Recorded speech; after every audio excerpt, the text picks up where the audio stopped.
இன்றே டவுன்லோட் செய்து உங்கள் ஃபேவரட் ஷோக்களை என்ஜாய் பண்ணுங்க. நீ ஜெயிச்சு உனக்கு பேர் கிடைக்கணும்னு நினைக்கிறத விட எனக்கு கிடைக்க வேண்டிய பணத்துக்காக ஜெயிக்கணும்னு நினைக்கிறீங்க. ஆனா என் ஆசை என்ன தெரியுமா? எனக்காக இல்லாம நீ உனக்காக ஜெயிக்கணும் தானே. அதோட பெருமை கிரெடிட் எல்லாம் ஒன்னையே சேரணும். இந்த ஊரே உன்னை கொண்டாடணும் தானா.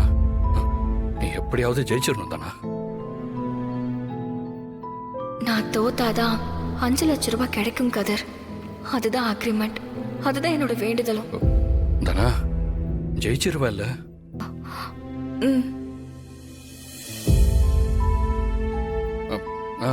அப்புறம் பிள்ளையார்கிட்ட எனக்கு ஒரு முறையீடு எழுதணும். என்ன? அதெல்லாம் சொன்னா பலிக்காது.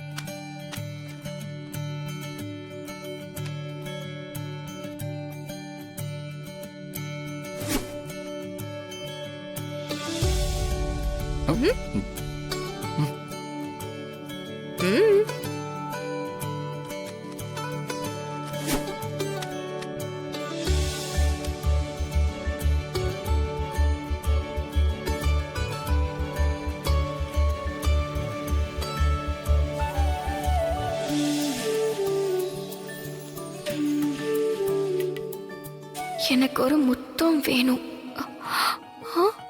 டேய், என்னடா இது? பிள்ளையார்கிட்ட கேக்குற விஷயமா இது? ஆமா, என்ன மட்டும் ஏன் படிச்சேன்னு கேட்டல. இப்ப நீ மட்டும் ஏன் படிச்ச? அது மட்டும் கரெக்டா?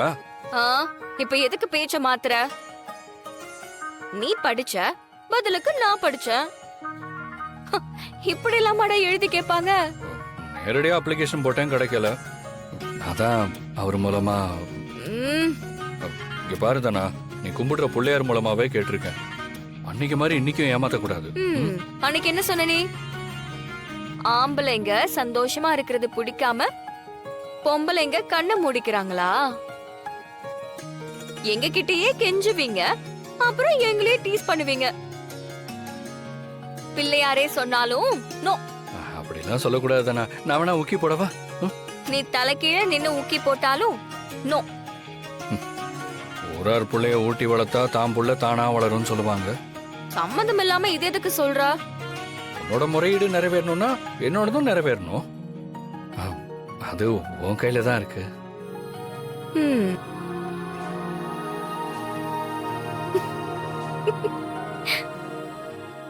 சரி.